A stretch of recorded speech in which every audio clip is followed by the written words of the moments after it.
Welcome. Thank you so much for joining us tonight. We're InterVarsity's Asian American Ministries, and you're in the seminar about stories, uncovering our stories in the midst of anti-Asian racism. So some of the hope and the vision for tonight is that we get some opportunities to think through what are the key components of the stories as we sort of uncover them, what that has to do with locating ourselves as Asian Americans in this current historical moment. So some of this might be new for some of you. It might be like, oh, I've done this before, but we're grateful that you're spending this time with us tonight to learn at least another way to get at allowing God into our stories and ways that we can hold them for the sake of other people as well. So you've seen some of the Zoom etiquette that's been scrolling, so please do keep your mics muted. There are people that you can contact, Mikey and Barnabas, I believe, if you have any issues. And yeah, so let me just introduce myself real quick. My name is David DeLeon. I work in the Global Engagement and Justice Department for InterVarsity, directing the Global Urban Trek, which is a summer immersion program for InterVarsity. And hosting with me tonight is Alice. You can introduce yourself, Alice. Hi, everyone. My name is Alice Atkins. I'm the Associate Director of Asian American Ministries. I've been in this job for about 4 or 5 years. I've been with InterVarsity about 17. One of my passions in this role is to advocate for Southeast Asians and Southeast Asian ministry. And I'm super excited for us to get together and tell our stories. David and I have very different stories, and we're pretty excited about sharing all of it and with y'all. Maybe not all of the stories, but a lot of the stories. So yeah, that's a little bit about myself, and I'll be sharing more. So we'll save the good stuff for later. So shall we dive in to getting to know who's in the room? Let us do that. Because we're talking about stories, we want to know who's in the room. So in your chat box, write your name, your campus, or if you're not, at a campus, your city of residence, your ethnicity, families, origins, countries of origin. Just write those few things. And I will also, so go ahead in the chat box and write just those few simple things. And while we're doing that, I have this very longish poll. It wasn't that long. I wrote it, but a little long. But it's got 4 questions, and it's just sort of like for us to start thinking about some of our backgrounds and to even get to know the people in this room. We will show the results, but it will be an aggregated result. So no one will know who exactly. I see we have quite a diversity of people in the room from all over the country. And we've got folks from all over the place and from lots of different ethnicities. So this is going to be fun. All right, I'm going to show our poll results.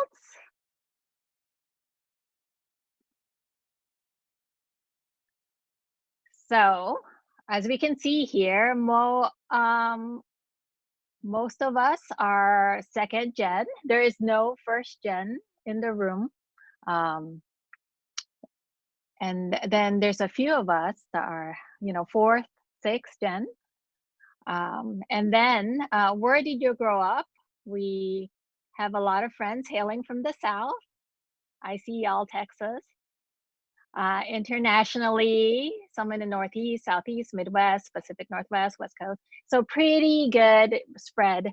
None from Hawaii or Alaska. And then what kind of neighborhood did you grow up in? Interesting, right? A lot of us grew up in the suburbs, some of us in urban, a few in rural areas.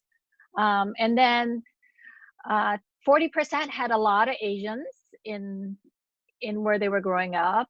28% had a moderate amount. 16% had few Asians, and one of us, my good friend, you were the only Asian in the town.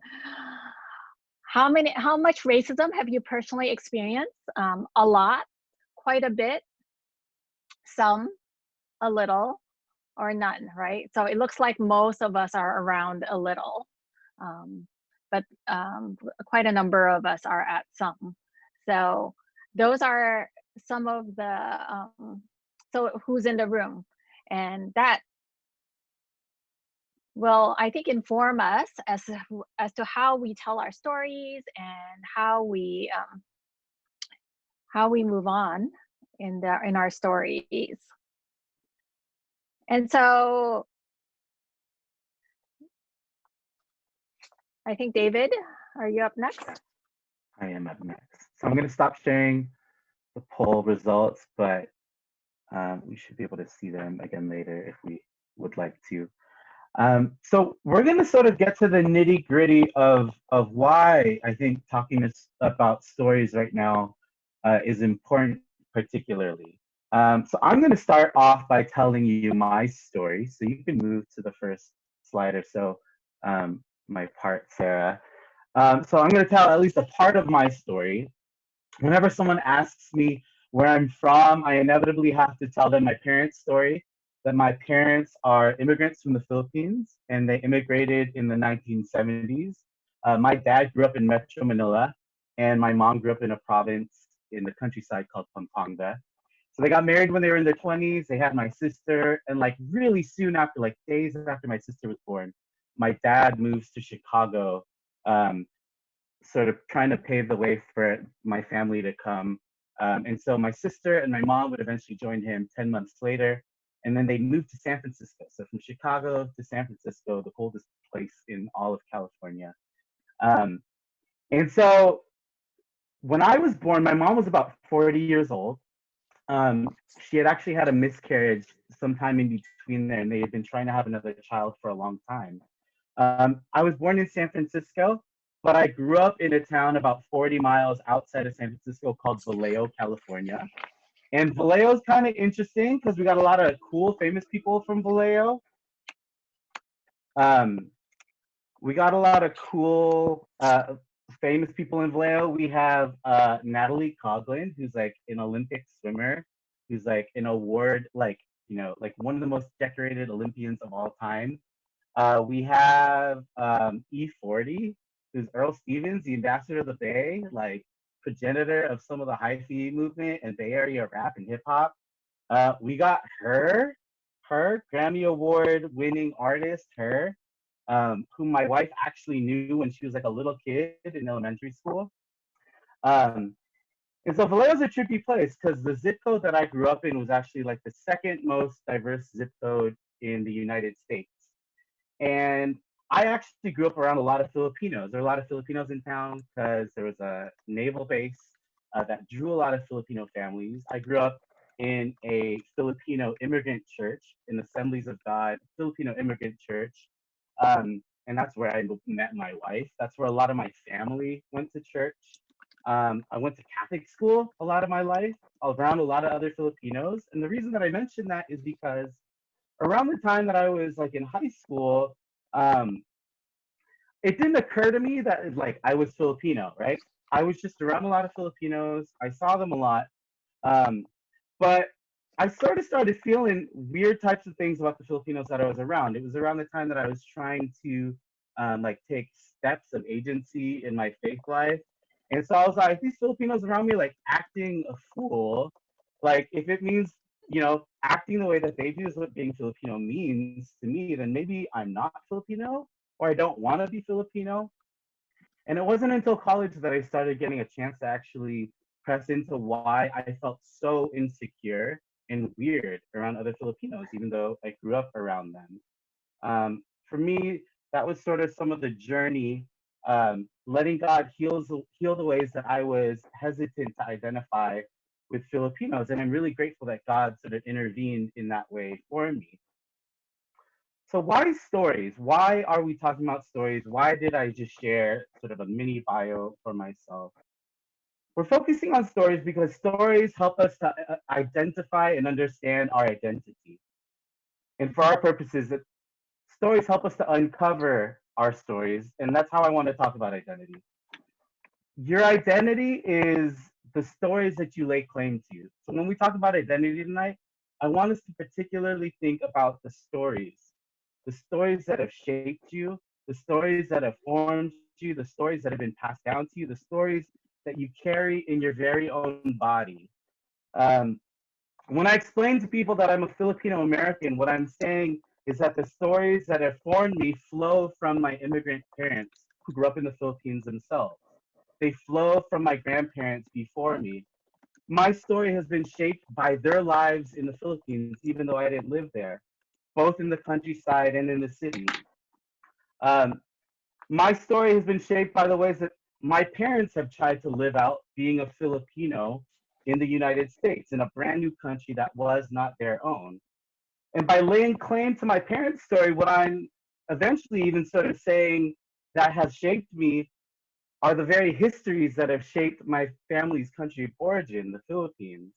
How the legacies of things like colonialism by Spain and by the United States have found themselves operating in the very way that I navigate the world, even today.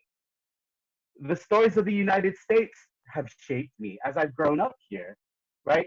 California, Vallejo, all of these stories that I lay claim to are the things that sort of make my identity up. We can see that identity isn't ever shaped in a vacuum, right? It's informed by stories, stories that I think you've experienced directly or indirectly.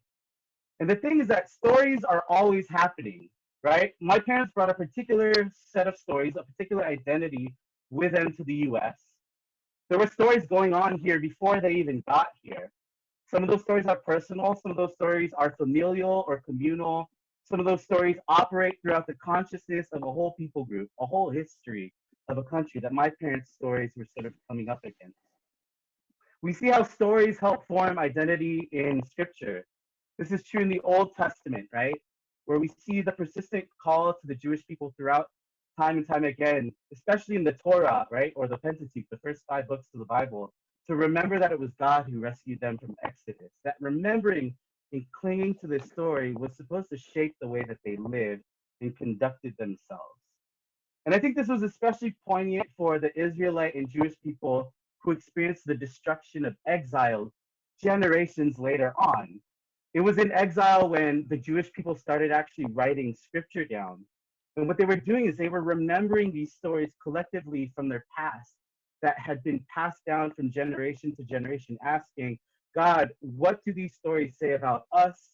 What do they say about you? And what do they say about what we're supposed to hope for amidst the wreckage of our people? Longing for freedom from Babylon, they look back at the ways that God freed them from Egypt as they were enslaved there. I'll wrap up by saying this. There's a Filipino proverb that says, you can go to the next slide. Ang hindi lumingon sa pinanggalingan, hindi makarating sa paroonan. And it's very similar to a Maya Angelou quote that basically says, if you don't know where you've come from, you don't know really where you're going. You'll never reach your destination. So learning our stories and understanding the importance of them is essential to locating ourselves in this historical moment right now. Learning our stories and the stories that have shaped us, meaning our identities themselves, is crucial to navigating the complex and racialized moment that we find ourselves in the United States today. So we're going to practice a little bit of that right now. So if you could go to the next slide, I'm going to put up um, three types of story prompts for us. Now, I want to invite you all. Some of you have never met each other in this room, so I want to invite you. I have two invitations. One is to take a risk and share as much as you're able to. We don't want to coerce you into sharing things that you're not ready to share, but I invite you to take a risk tonight. And two, as a person who's listening to a story, I invite you to steward the person who's sharing with you their story with grace and with gratitude, right? Honor their story by how you listen. So what we're going to do is we're going to break up into pairs. And I want each of you to pick one of these story prompts. And we're going to take about a minute in quiet by ourselves right now to sort of outline a quick sketch of what this story would look like. So either pick a story, share something in your story that you found confusing or dissonant in your experience. Or tell a difficult story about being Asian American that you've experienced cross culturally. So maybe engaging with another ethnic or racial community, like a majority culture group, whatever. Some kind of cross cultural interaction that has been difficult. Or you can think through like, what was your family's immigration story if you're aware of that? So I'm going to be quiet now. I'm going to give you about a minute, and I'd love for you to sketch that out. When the minute's done, Sarah is going to break us up into pairs, and we're going to have about 3.5 to 4 minutes each to share. And we'll have a timer up and give you time warnings. So be sure to give enough space for each other to share. And what we're doing is, while this doesn't encompass your whole story, we're practicing pieces and components of being able to tell our stories that we just kind of have already. No one can take your story away. That's why we're starting at this point right now. So pick one of those. I'll be quiet. You sketch something out, and then Sarah will pick us up in about a minute. Welcome back, everyone. Thank you so much. I hope you both had a chance to share. I would love it really quickly if take 30 to 45 seconds and think about what's a theme that you heard between your story and the story of the person who shared with you, your partner. So what's a theme that you heard in your stories? Feel free to share that. Awesome. And then everyone just sort of keep watching as the different themes come through. This is one of the ways that we sort of get to hear from people that we weren't partnered up with. So I'm seeing a lot of things. So people shared immigration stories, some things about opportunity, some feelings of not feeling enough, some cultural disconnect, cross-cultural dissonance, maybe even.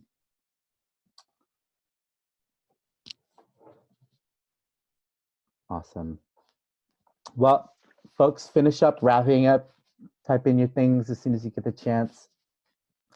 And Alice is going to share a little bit of her story right now and some of her journey as she's uncovered aspects of her story.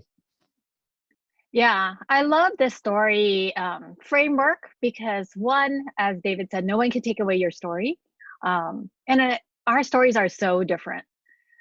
The other reason I love it is I remember one time at a speaking seminar and I was like, I don't know if I'm a good speaker. I just like to tell stories. And someone was like, most of the Bible is in stories. And I was like, oh, yeah, it is, right? I think some of us grew up in places where it's a lot about the postulations and what is true, but really most of the scripture is in story. And so here is a little bit of my story. My story actually is very different from David's story, right? In David's story, there are elements of feeling not Filipino enough or not Asian enough. For me, it's actually a little bit of the flip. So I was born in the Philippines to missionaries from Hong Kong. They moved to the US. I moved to the US when I was 8. I grew up in the suburbs of Dallas, Texas, Plano. That's why the Texas call out. My parents, as they were new immigrants and very strong Christians, they were very weary of bad influences. And so they discouraged me from having any friends at school. They were very suspicious of white culture and white people and American culture. And so they inadvertently sort of conflated white culture and heathenism. So everybody at school was heathen, just make friends at church, right? So I only had Chinese Christian friends. Growing up, I didn't feel very American at all. I felt more Chinese. And so in college, I decided to join InterVarsity. I thought it's time to broaden my my sort of people I hang out with beyond Chinese Christians, learn to hang out with non-Christians. And so I joined InterVarsity, which was half Asian and half white, right? And so there I grew and learned. And then I came on staff after working a few years in business. And I went to my first national event, which was an orientation for new staff. And so we had an Asian American breakout. And back then there was about 10, 15 of us. So folks were sharing about their hurts and pains for being Asian American, how, they experience racism and feeling discriminated, and how, the whole idea of being a perpetual foreigner, and I could not relate, right? I hadn't experienced very much overt racism. Partly I just ignored everything at school, right? I was just a wallflower. I was really quiet. When the topic of perpetual foreigner came up, I was like, yeah, I'm not American. I'm not just an American. Let me tell you all the places I'm from, right? And so it was no big deal to me. And so while they were sharing their pains and hurts, I asked the question, well, haven't African Americans experienced more hurt than we have? And at that point, another staff stood up and blasted me in front of everybody and was like, you don't understand your Asian American history. What about the Japanese internment? Blah, blah, blah, blah. I totally got slammed in front of everybody. And so what I got out of that was Asian American Ministries was not a safe place for me. My story did not match the stories that were there. I was either really, really, really repressed or really, really, really strange and weird or other, right? I felt very othered. I didn't belong there. So fast forward 9 years. Yes, friends, 9 years. It's a process and journey when you're learning about your story. I was at that point, I spent 9 years sort of just avoiding Asian American ministries. I was a staff at multi-ethnic chapters. I mean, I hung out with Asian Americans, no problem, but just not Asian American ministries. It was not until I attended a seminar at the multi-ethnic staff conference that I was able to uncover my story and understand. Through sort of defining terminology, through telling like the majority and minority journey, I began to understand that, hey, my journey is actually more of a majority journey in its weird little way, because I grew up in my own enclave, and I didn't care about American culture at all, or and it was conflated with heathenism. I was in my own world a majority journey, so I never felt like a minority. And so I was a third culture kid. I moved here when I was 8, and moving through different cultures, I realized that, hey, it's not that I'm weird, it's just I have a different story, right? I always felt like not American enough, but in understanding my story, I was like, oh, this is how I fit as an American, right? I'm a third culture kid. I'm a 1.5 gen. I have a different story. And it's only in understanding my story more clearly and in able to articulate my story, and that I was able to receive healing, that I wasn't like repressed or weird. My story was just different from the dominant narrative being told at that point. It actually helped me to understand the larger Asian American story after I was able to articulate my story, right? Because I was able then to sit and listen to people who had felt racism, even though I never experienced it, who have felt all these growing up as, a kindergartner being ostracized. I can now enter their story because I understood my story. Because when I heard their story, it was no longer like, oh, I'm weird and different and I can't relate, sort of a defensive posture. I was now able to enter into their story, right? And not only that, I was able to go even further in terms of, as I entered people's stories, I began to realize what stories weren't being included. And so when I moved to Wisconsin and started working with Hmong students, I realized that the refugee narrative was very different from a voluntary immigration narrative, that their stories wasn't being heard. So one thing led to another, and lo and behold, I'm in Asian American Ministries, the last place I expected to be, and actually the place I pushed against being in, to advocate for Southeast Asian students. So friends, all our stories belong. All our stories belong to the Asian American stories. There might have been a dominant story that you heard that you felt like not belong, but that's not true, right? So for some like David, they didn't feel Asian enough. For some like me, I didn't feel American enough. There are different ways in which we can hear each other's stories, and it actually makes it more beautiful and more robust, right? Whether you're a third culture kid, an adoptee, biracial, international student, you're a refugee narrative instead of a voluntary immigrant narrative, whether you're not East Asian, right? Let's be honest, a lot of the Asian American stories have been told by East Asians because that's who was here for a while, but that's not the whole story. And so there are many ways to feel your story doesn't belong, but I just want to tell you, after maybe like 12 years of working through it, learn from me, your stories does belong, so that you don't have to take 12 years. It might take a little longer, a few more years, but you know, but hopefully it'll just take you a few years, not 12, right? So all our stories are part of the Asian American story. So at this point, what I want to do is, since for me, defining some of the terminology was super helpful and showing some of the movement, I'm actually going to go into a few definitions really quickly, right? So ethnic identity, how we're going to define it is the stories you lay claim to.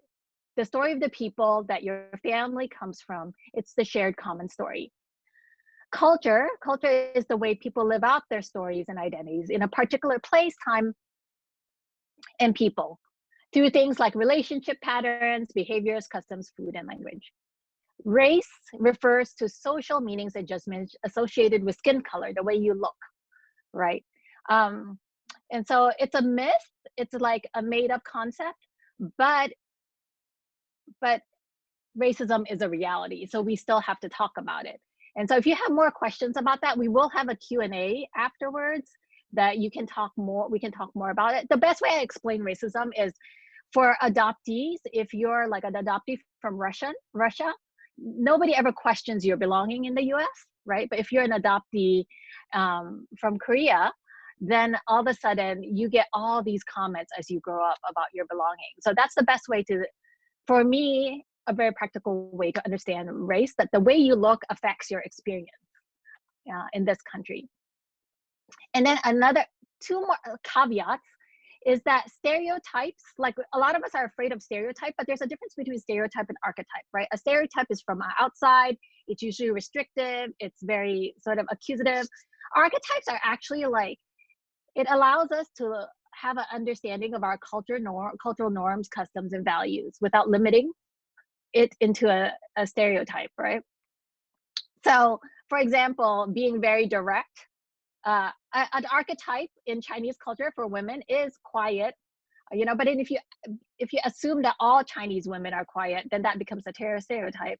I do not fit that archetype personally. So archetypes sometimes is a value in your culture. You may or may not fit that archetype. And so essentialism is a belief that in a genetic or biological essence defines all members of a category, right? Whether it's race or gender. So sometimes what happens is how we talk about it becomes an essentialism kind of thing or a stereotype. So those are just a few definitions that we want to throw out there just to help us to start being able to talk about our stories better. So now I want to share a poll with you to hear more about your stories. And I'm actually having polling problems. Barney, can you launch poll 2? I can't seem to find poll 2.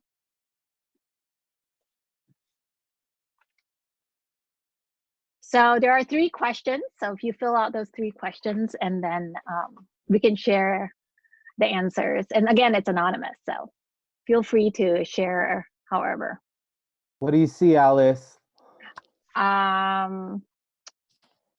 So have you ever felt your story doesn't belong? I think some, 32%, a little, 24%, no, 24%, a lot, 20%. So, you know, ranging. Some felt, and the reality is not everybody, you know, some people feel like your story fits very well. So we have a great diversity there. Which of these have you experienced instead of racism, right? 20% outward racial hostility, 12% major racial discrimination, 80% minor racial discrimination, 84% microaggression. We have 12% other, and 4% have not experienced any. And then going on, when you think about Asian American history, sorry, my comma's in the wrong place there. How far do you go back, right? 1, haven't thought about it. The large portion, 36%, to my family stories. 12%, 1965 and onward. 16%, 1900s and onward. 32%, 1800s and onwards. And so the reason we started moving into Asian American history is because our individual stories are embedded in a larger story, right? Even in the Bible, we see that happening. It's not just about individual stories, there's larger stories going on. So David's going to take us through some of it, just a primer of Asian American history to help us to start thinking, how does a story fit in? Awesome. So what I'm going to do, we're going to have to move a little quickly just because we're kind of running behind, is I'm going to share a Google Doc, which is a long timeline of various sort of events in Asian American history, all the way up until about the early 90s. And I would love it if everyone commented on maybe two or three different events on the timeline. So if you could go to the next slide, Sarah. So you could comment with a feeling, a question, a really quick, an analytical sentence, or a point that connects with your family's story. And I just want to invite you all, if at the very least you read through this, that would be great. I'm going to give us really quickly on this about 2 minutes. So it's going to be very fast. So here's the poll, or here's the document in the chat box. You're going to have to copy and paste that. And everyone should have 8 editing capabilities, and just put a couple comments down on some of the different points there. And then I'll call us back. So be sure to keep your audio on so that you can hear me. So go ahead, read, make a comment in the document on 1 or 2 different points of the timeline. Some of you are already doing it. Take a look all the way through. I'll give you about another minute here. All right. So why don't you come back? Some of the things that I was seeing here, I think one of the really powerful ones that stands out is history repeating itself. Some of the stuff around scapegoating of Chinese immigrants, exclusion. Some people put places down where they saw resonance with their own families' stories. So I invite you, if you get a chance to look at this in a little bit, to be able to peek at that, maybe after our session today. Feel free even to suggest, like, what are some things that you feel like are missing from this timeline? I'd love to be able to add more to this in the future. Very quickly, sort of as we start wrapping up, I want to draw to our attention, um,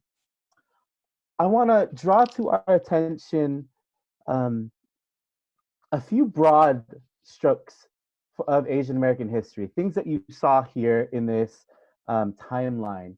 The reason being, similar to what Alice said earlier, is that it's like, by virtue of your laying claim to any of these stories, whether it's a tiny bit, whether it's a huge bit where you see that's my family's story affected by this particular moment in the history, you have every right to lay claim to your Asian American identity, that your story fits, it belongs, and that there are these shared reference points of Asian American history that I think are important for us to remember and keep in mind as we try to locate the moment for ourselves.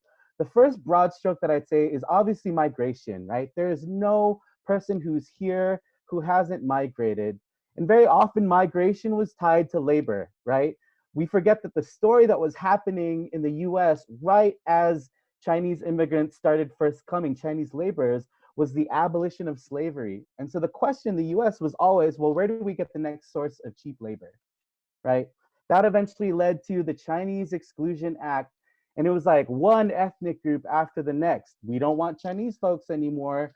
They're miscreants for our society. Let's bring some other Asians in. You get the arrival then of Japanese and Korean and eventually Filipino immigrants, right? And so even from the very get-go, all the way through like the early 20th century, you have labor and blue-collar labor tied very directly to the Asian American narrative. That's a story that came into conflict and direct contact with the stories that were already happening in the US. Another huge like broad stroke is thinking about the Cold War, right? After World War II, Russia and the United States were the remaining superpowers in the world, and they had this intense time of sort of cold conflict. And their conflicts sort of played out in different parts of the world. One of those places is in the Korean War. Um, it's because of that sort of geopolitical conflict that you eventually get things like Korean adoptees, um, that you eventually get Southeast Asian refugees, Myanmar, Vietnamese, Cambodian refugees to the United States because of the Vietnam War.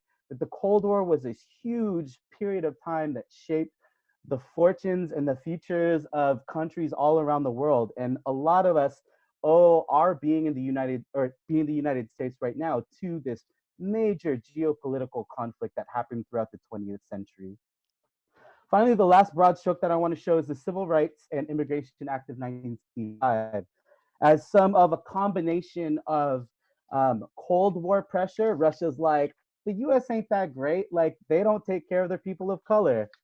And the civil rights movement, MLK, people pushing for less racist immigration laws, eventually paved the way for the quotas that were set in the early 20th century that barred Asian immigration and some European immigration to actually free up. And that folks who had professional degrees and experience were then able to immigrate to this country. And judging sort of from what we've been seeing in the polls is that a lot of the people in this room right now can owe their migration stories to the Immigration Act of 1965. There are probably stories that I missed there, but the hope is that as you learn history, you start seeing the ways in which your family's story connects to a certain point in time in the Asian American story. And I'll say this to wrap up my section, and then I'll give Alice a little bit more time. We're going to run a little bit over, so if folks have to go, please feel free to go. We will not think any less of you, but thank you for your patience as we sort of wrap up here. Um, right, we've been talking about identity as the stories that we lay claim to, right? And then we define culture as the ways that people try to live those stories out in a particular time, in a particular place, among a particular people. And what's clear throughout the story of Asian America is that there are stories that we have lived into that have been thrust upon us. And what I want to call these are coercive stories, right? These are stories that sort of say, hey, you know, you might, in the image of God, have the very creative faculty in you to go and live a flourishing life that sort of bears God's image in a rich and life giving way. But I actually have another story for you to do. This is a story of coercion, a forced story upon life. And when we think about racism and its history, we can think about it, one way to think about it is as a coerced story upon the lives of people, right? It's a story that says, you are not entitled to live out your own story here. I have a story for you. And this in our country has historically been linked to race. We see the coercive story thrust upon enslaved Africans that says, you are not a human, and therefore you will do what I say and work for my benefit. That is the story that I have for you. We see how this coercive story has played out with our Native community, right? With our Native American family. A story that says, you are not civilized, so we must kill the Indian and save the man, justifying then the cultural and actual genocide of Native Americans and the dispossessing of their land. Asian Americans, we too have had stories coerced upon us. In light of the labor theme that I shared earlier, cheap and expendable is a story that has been laid onto our people. It's a story that's been thrust upon us. The model minority myth that conjures up this idea that Asian Americans are for some reason exceptional, right? Model minorities, and that this happens at the expense of other racial and ethnic communities. This is a coercive story. It is a weaponized story. The narrative of go back to China and don't cough on me in this season are coercive stories that say that we are disease ridden, that we are the virus, that we are not welcome.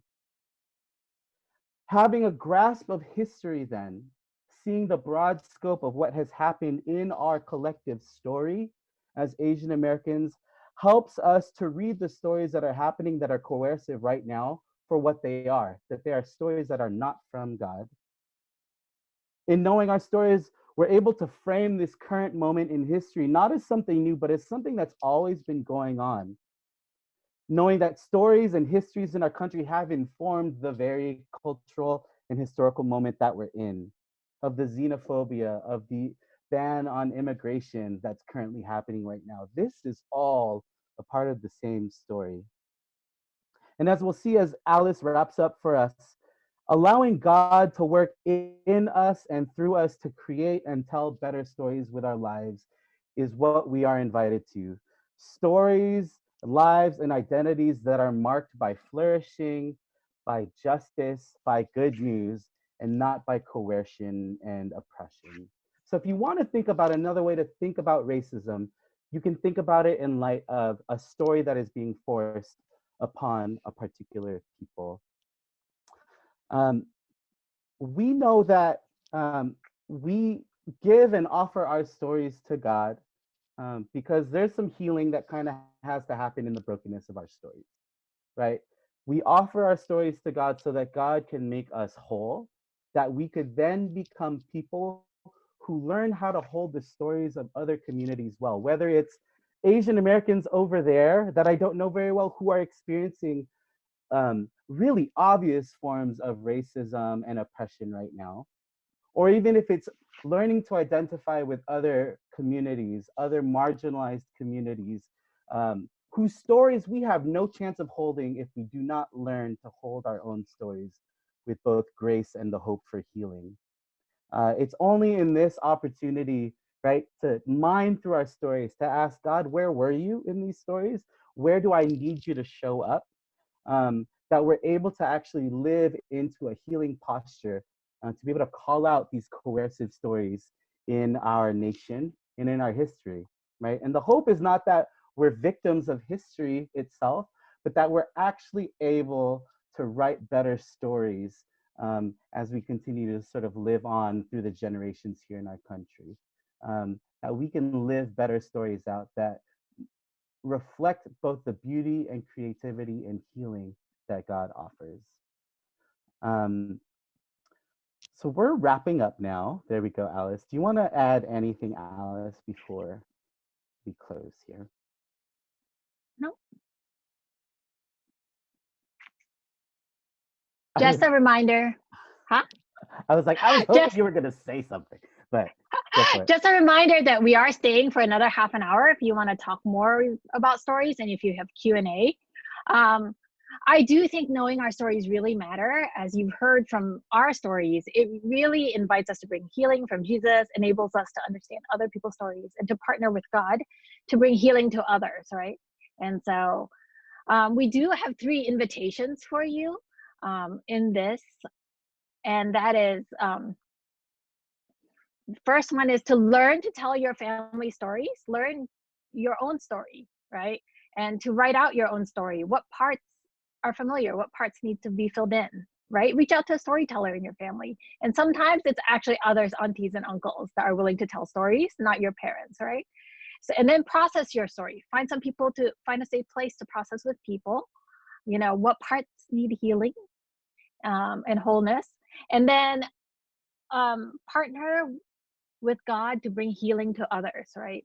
And so we've already said that, you know, what are other stories God is inviting you to sit in and hold on to this week, right? To share and to grieve with. And for me, in my personal life, it was with the Hmong story and then Southeast Asian. So where are the places that God is calling you to go and hear other people's stories? Awesome. Thanks, Alice. So, folks, think through maybe what invitations feel like doable or respondable. Like, what can you respond to this week, right? The partner with God to bring healing, that could be something as simple as like read the news differently this week.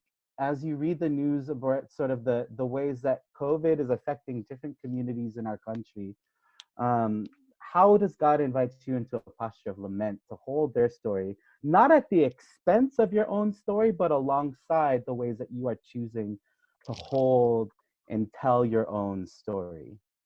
Um, so if you feel comfortable, feel free to chat in the chat box. Let us know, hey, I think I'm going to try invitation number 1, invitation number 2, or 3. I'm going to officially close us right now.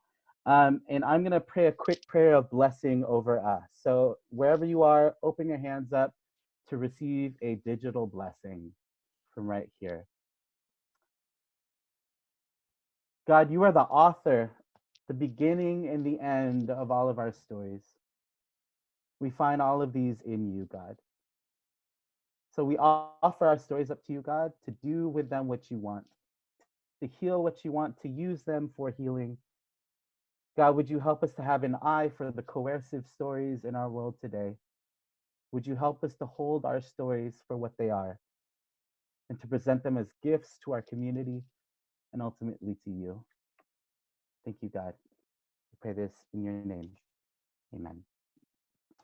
So we're going to take a couple minutes if folks need We to dip. do have a Yeah, few go next ahead. steps. Oh, yes, Go for ahead. We have a survey. We would not be in university if we do not have a survey for you. And our next webinar is in like about 2 weeks. And we're thinking about honoring our parents while sheltering at home. That's going to be the topic. So, so survey, webinar, and then we're going to take a 5-minute break. Send, who did we say to send Q&A to? Barnabas. Was it Barnabas? Oh, yes, it's right there. Send it to Barnabas, and then we'll come back for Q&A and some processing, some group processing. So thank you so much, everyone. We appreciate your yep. spending the time tonight. And come back in 5 minutes if you're interested in hanging on.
my friends. So what we're gonna do is if a bit of small group sharing for about maybe 5 minutes, if you've stuck around for that.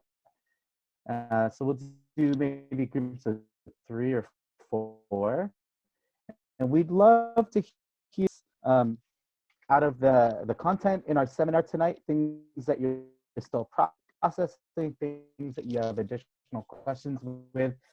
And then at the end of the 5 minutes, we'll come, me and Alex or any of the other AAM staff here. We'd be more than happy to stick around. So a quick process for like the, you know, um, yeah. So we're gonna do that. So whoever wants to stick around, feel free to do that. And, and we'll be back.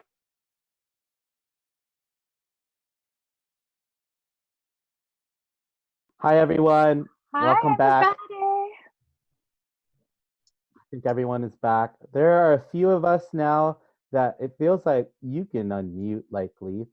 I'd love to give a little space for folks if there were things that resonated in your group very quickly to share, maybe something that came out, or you can egg someone else on to share what they shared. And then if there are just any questions, go sort of free for all. Folks want to just fire off. We're more than willing to chat for a little bit. So yeah, it is almost entirely staff. It's true.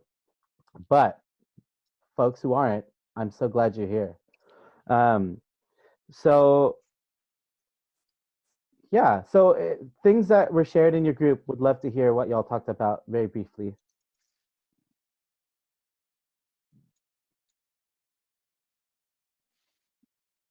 How many rooms did we have? Sorry. 2 rooms. The room with Felicia in it. Can y'all go first? Yeah, Camille, do you want to talk for us? Nice. Yeah, she does. No.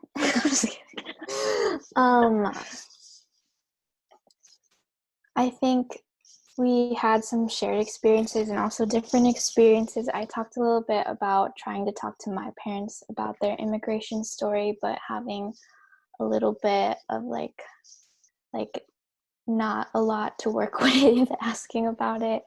But Felicia shared how she's just generally a very curious person and asks a lot of stories from people all the time. And she suggested to like our group when Anna shared about how she will watch documentaries with her family about like Asian American history and be like, is this like something that really happened? Like, is that how you experienced it? And like maybe her parents saying like, no, that is like totally different than what we went through, and then like kind of getting stories from there. And so that was like an interesting idea that I was interested in. Awesome. Thanks for sharing, Camille. Yeah, like how do we sort of trick some of our family into telling stories kind of differently? Like if the direct approaches sometimes aren't as like effective, like yeah, like interacting over television or movies and stuff or documentaries, that's a great idea. I think there's also some ways that sometimes our family tries to trick us into listening to their stories, but it feels inconvenient for us, so we just like block it off and we don't realize what they want to do is actually tell us stories. So paying attention to those moments too. Yeah. Yeah. So cultivating like listening ears to be able to know when it's like, oh, they really want to share right now. It's good. Other folks. It could be from the other room. I don't know who's in the other room, but either room now, they're game.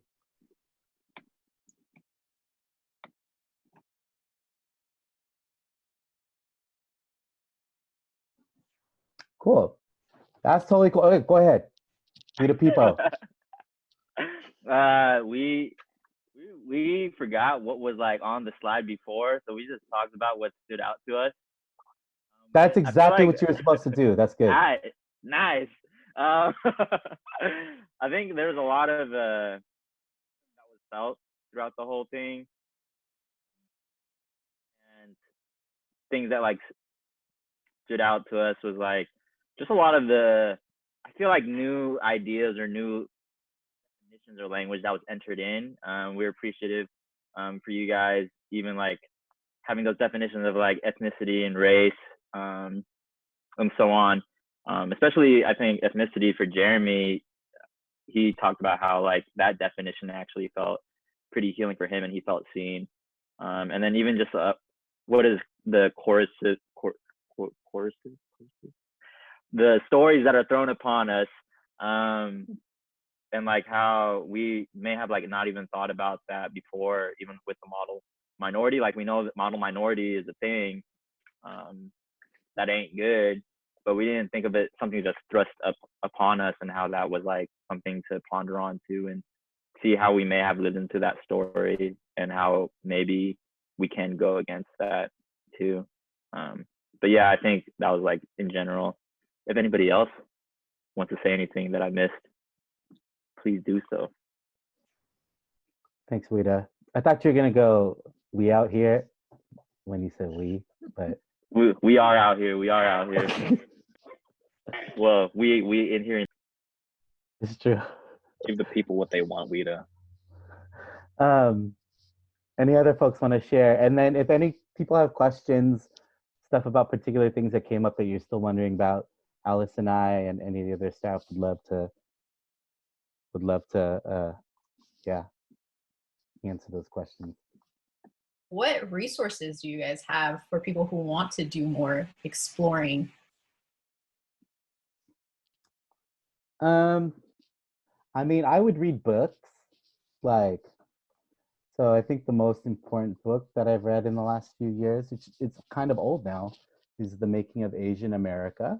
It's a very good book by Erica Lee, who I think is leading a seminar on Zoom sometime this week for somebody. I forget who. But if you look it up, yeah. Erica Lee, there's a really great book that helped press some of my thinking around how to define Asian America broadly without, because it's a challenging and problematic term, right? Because it's so broad. But it's called Disciplined by Race by Kiju Choi. And it's like a theological ethics book. It's like an Asian American, it's like one of the first like Asian American theological ethics books.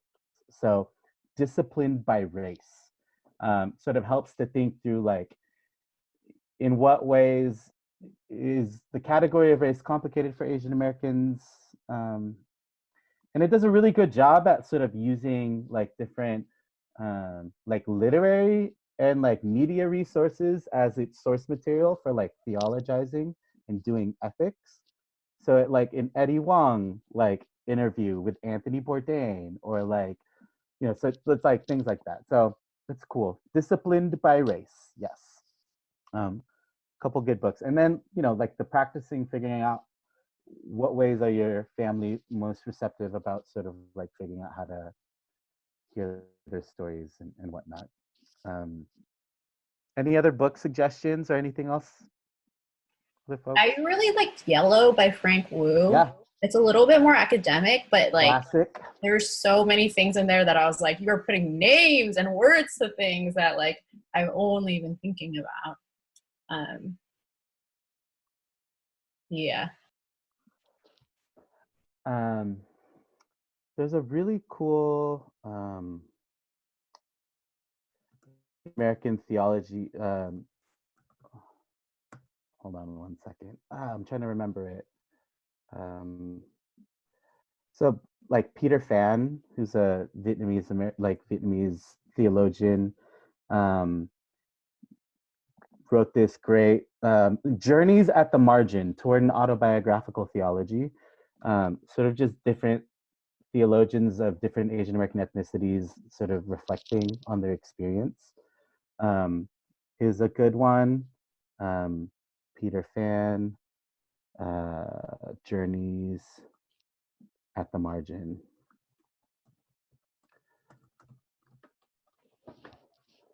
And then I'd say like a lot of the discourse around like Asian American theology and stuff comes out of, if you want to get even more academic, like post-colonial studies. So you could like read that stuff and kind of like, you know, concepts of like liminality and hybridity and like marginality and things like that sort of come out of that discipline. Kwak Lan, yep. She does like post-colonial theology, right? So yeah, yeah. Any other folks? Barney, thoughts? Sarah, Alex. Maki's been reading some good like other literature that's been solid. I feel like we live in a privileged time of like Asian American authors that's like I like can't keep up and it's so great, right? So like If I people think want there are to, ways that authors, yeah, go ahead. approximate like your story a little bit. I'm done talking. One I just read that's more of a story book. So if you have students who don't want to get into like theology or whatever, On Gold Mountain, I read that one. It's more of a, you know, like a story book, but then she like inserts stuff. But it's very Chinese American. That's not my thing. It's like, so if you want to read something that's more like narrative.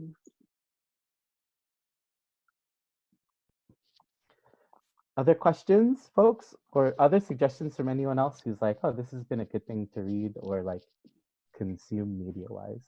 This is not totally about stories, but I'm trying to read Minor Feelings right now by Kathy Park Hong. I was like, we should have a staff or student book club, book reading of that, just because I want to talk about it. But yeah, that's just something that's out there right now. Yeah, I recently finished that book and it was crazy powerful for me. Yeah, and a lot of the stuff was very useful as we tried to prep for HCUP, history-wise, and also just like current events within Asian America.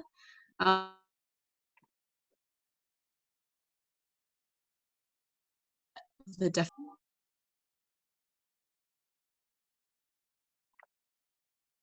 just a powerful.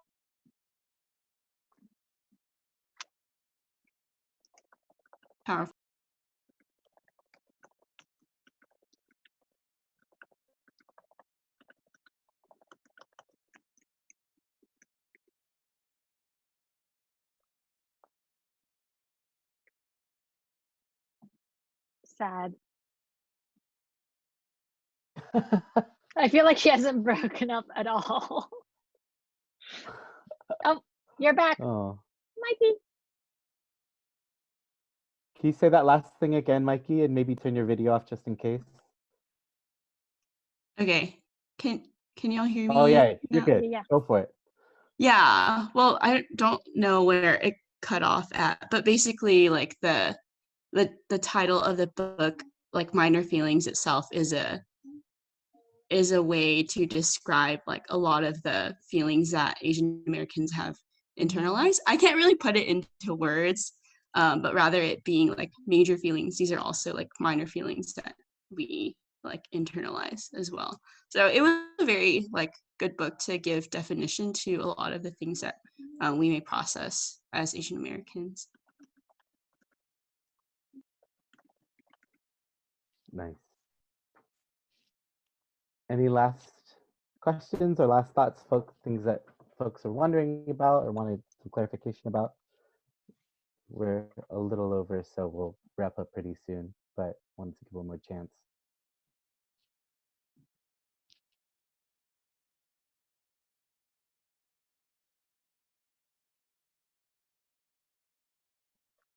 Cool. Well, if any of you continue to sort of be interested in how we continue to sort of help our students to form and our communities to sort of form like storytelling as like a spiritual discipline, as a means of engaging ethnic identity, racial justice conversations, etc., like please reach out to us. I think the more people we can get in sort of conversations like this, the sort of more robust the frameworks we get to work with get to be. and the more effective like these tools can be for our communities. So thanks again, everyone. Inheritance for show. Yeah, go ahead. And Alex. also feel free to give some more direct feedback to David. He's like playing with this story narrative and telling all, you know, all the definitions via story. Yeah, he would love to hear what your thoughts, ways to improve. But so good to see you guys. Thanks so much, everyone. I love Kirby Wong. I love Kirby Wong. This was Hi, awesome. Thank Kirby. you so much.